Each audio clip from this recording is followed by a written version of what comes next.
In the 2024 school year, California, the state where I teach, passed a bill that updated the educational standards to include cursive for elementary students through grade 6. So, as a fifth grade teacher, that means that I needed to incorporate a handwriting portion into my weekly plans.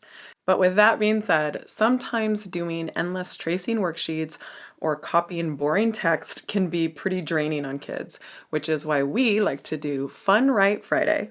Hello, time crunched teachers. It's Marielle, still learning how to talk with braces.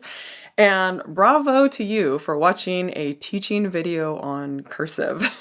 That's commitment. Sometimes I ask my husband to proof my videos to see if someone who isn't in education or maybe is new to teaching would understand my explanations or that it even makes sense.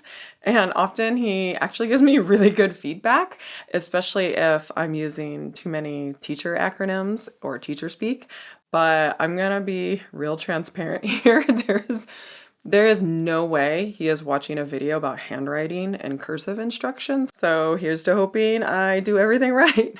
Okay, I'm gonna go over the 3 activities that I use to get my 5th grade class to love practicing their handwriting. But before that, I want to be very clear that this isn't handwriting instruction, it's practice. So there are tons of handwriting curriculums out there that teach proper handwriting techniques and letter formation and word spacing and all of that. So make sure you begin your lesson with 5 or so minutes of your school's handwriting curriculum first before you jump into these activities. Additionally, if you have students who have accommodations for handwriting, either in their IEPs or because they're working on it in another context, like with an occupational therapist, be sure to provide those accommodations so that they can participate in these activities as well. The 3 activities I'm going to show you are basically fun free writes, but what the students don't realize is that they're really doing is practicing their handwriting stamina without it just being boring worksheets. The first activity is one you might have seen before, which is Balderdash. In it, students are given a silly word that they hopefully have never heard before. Then they spend a few minutes writing down a definition or explanation for what they think the word is. The trick is they have to do it in their most legible handwriting in order for their answer to count. I'm not super strict about this, but I do like to remind them to take their time. You can certainly have them do it on paper, but I happen to have these whiteboards with printing lines on them, which the students find really helpful. We do the activity whole class, and I project the words on the TV so that everyone can see it. The students then have a minute or 2 to write their guesses for what they think the word means, and then after everyone's done, we share our answers. Once everyone has shared, I reveal the real definition or meaning. And unlike the board game, we're not really voting on which one was the closest, and I don't have, one student write the real one. We just all guess, and then I reveal the real answer. The students love seeing which answers were close or correct even, but even more, they love seeing which ones were completely off. I created a slide presentation that has a week's worth of words that I'll be sure to link in the description box below. After we spend a few minutes playing Balderdash and revealing our responses, we move on to our fun free write. This is an activity where I give the students specific writing parameters that they must use in a short story. Also, at this point, I have the students switch to a pencil and lined paper. This assignment is great because they get to practice their handwriting stamina over time.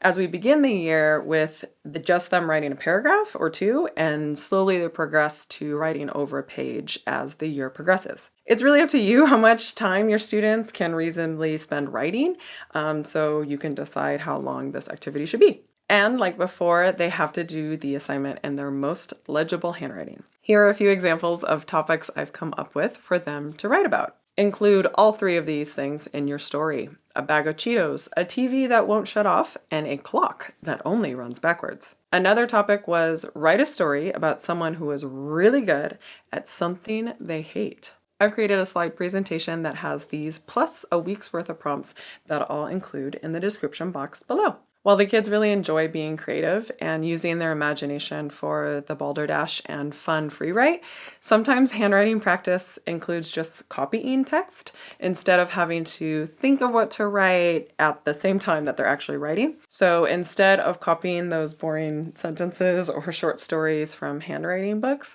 I decided to use Google's AI Gemini to help me write silly stories. Now, could I come up with silly stories on my own? Sure, but it is so much more funny to see what AI comes up with. Gemini is free. You just have to go to gemini.google.com, agree to their terms and conditions, which probably includes me giving permission for a neural implant next year, and then type your prompt. I like typing in something like this.